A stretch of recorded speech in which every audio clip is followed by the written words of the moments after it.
That's obviously not a controversial statement to say about anything. Like we have no answers about almost anything. Except math. Except yes. That's true. Yeah. Good point. Yeah. Math. Fuck, I didn't think about that. It's my worst subject. That's why I don't like definite answers. Right. Yeah. But I would. You can you do a run of a play for 4 or 5 months, and always at the end of a run of a play, I'm always like, now I have a better sense of what it is I want to do. And even if you've been doing it 7, 8 shows a week, and you've been thinking about it for over months and months, I know that you can constantly ask a different question that could lead to something completely different. And it's so long as it's in the zone that we've all agreed to tell, it can be different by degrees, which is kind of. In film, you don't get that. You often don't even get rehearsal. So you're making choices, and then you have a limited amount of time to be like, that feels like it's right, but it could be deeper. It could be deeper, but we don't have a 6 month. We have to get it right the first time.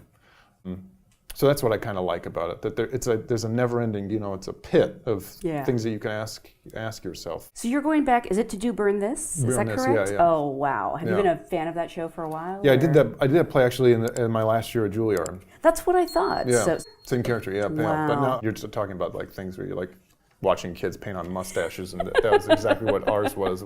We're saying things and reading it now. Yeah. Like, I had no idea what I was saying when we were doing this. I saw that play first. My college did it. And we had no business doing it, and I didn't understand. And then I saw actually it was a Signature Theater production. Yeah, Jim Houghton directed it. Ed Norton. With Ed Norton, and Ty Burrell. First time I'd ever seen Ty Burrell. And I was like, oh, now I get it. Yeah. Are you excited to go back? And when does it open?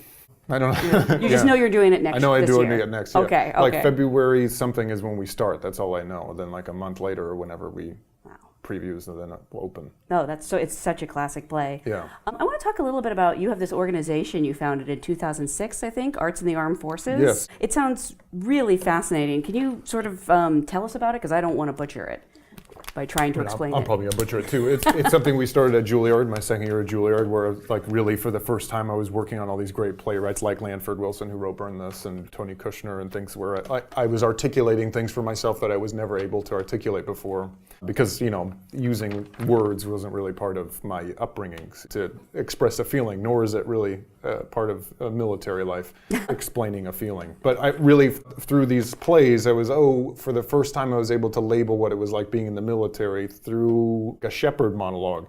And I'm like, I regretted, I saw being in the military, how my unit or my group of guys, so much anger and tension came from not being able to just say it, to find the words and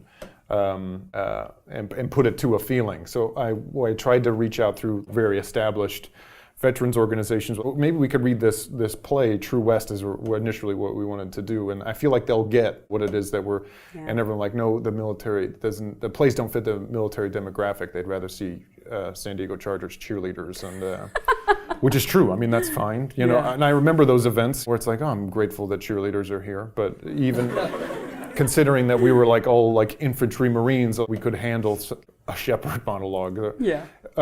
So they didn't think it would be like that, then people wouldn't understand what a play was. And that just pissed me off, because whenever a group of people, especially it's not part of their, socioeconomic upbringing, won't understand something because it's supposed to be considered above them, and because of your background you won't get it, just makes me furious. So we established this, we just paid for it our own. Juilliard paid for our first production. We went to Camp Pendleton, and I just picked monologues that I thought that had nothing to do with the military at all, that I thought were funny and diverse in age and race, like the military audience is. And then we read it, and they got it immediately. There was all these, I'd never seen a play. It's like the planted answers that you hope people are, the answers that won't come out of our Burn This production, because it's like a New York audience and are all jaded and have seen every production. But when you take out theater outside of New York, you kind of forget how much of a weapon it is, and how people still really care about language, and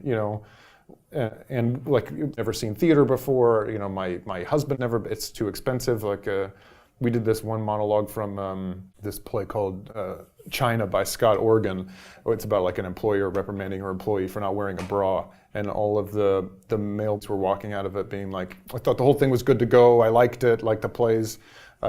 Whenever I thought that one monologue was an attack on us a little bit, that we have a system in place for why we do things, and they read it as like, an attack on, the uniform basically, and procedure, and like why things are the way they are, and all the female Marines were walking out being like, I loved all of the monologues, especially that one, because I know what it's like to be a female in a very male-dominated society. I have to wear a cover. I have to like dress like a man and wear a shapeless uniform. So I'm like, oh, I think that.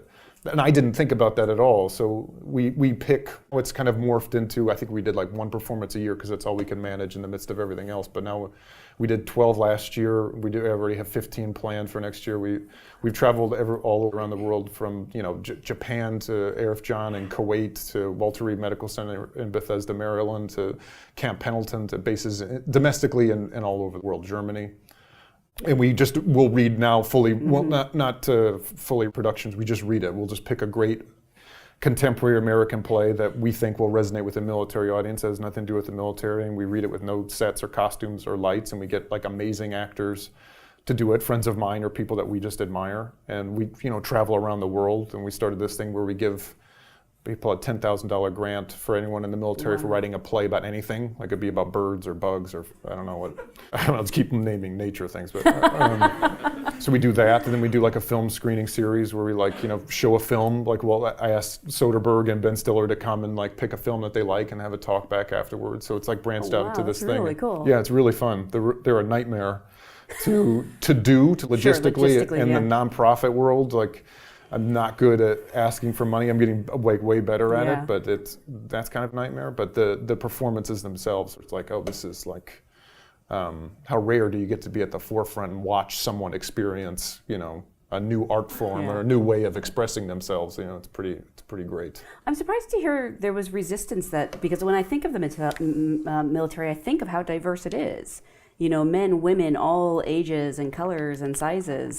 And I'm surprised anyone thought that this wouldn't appeal to them. Yeah, I am not, knowing that how bureaucracy in the military can kind of work, where you have a small group of like old guys who are making decisions that they feel like they have a finger on the pulse of people in the infantry, which, I don't know. I mean, I don't know what there else is to say about that. So it's not surprising how people's reaction, I guess. I mean, it still is kind of surprising. It's pretty great. I mean, not to put in the military a broad brush of like being resistant to it, because now bases reach out to us and we go to them. Whereas first we had to explain like what we're doing, and there's so much of it is a no-brainer, because there is so much. So many great artists that are in the military that feel like there's not really an avenue to do it, which is not a new idea. It's like an ancient one that goes back to the Greeks. Sophocles, Aeschylus, Euripides. They're all military generals who were elected generals who wrote plays. And everyone would get together and watch Sophocles' new play as they were on at around 6 fronts. Wow. So it's not like it's an idea, but it's maybe new to us now, maybe, kind of. Outside of theater, I think obviously your biggest break television came in 2012 with Girls. Yeah. Can you talk about the process of landing that role and shooting the pilot, and would you ever have imagined the impact it was going to have? No. I for that I was doing a play, and I'm like, I didn't want to do TV because I was evil. And wait, you were evil or TV was evil? TV. Okay, that I agree with. Yeah. I just auditioned for it. I didn't want to, and my agent's like, you should audition for it. And I just read it, and I think I was the first person that they saw for it. And then I came back again, and that was kind of it. Then we shot it like on a month, or whole shoot was a month. I only shot the one day for the pilot on my birthday, I think, actually. Oh, you're kidding? Yeah, and then we waited a year, and I forgot about it, but I just like it took forever to come out. Was your character always intended to be so significant? Because I've heard different stories that they really took to you and ended up writing you more and more. Because he ended up being a very layered. He changed a lot. Yeah, I didn't sense of it. I thought I didn't know if it was going to stay on or not. I think I've heard I'd say that after that they kept him in, I guess. But I didn't know. Yeah, there was talk that he might not even be a regular in the beginning or something like that. Right, I think so. I remember.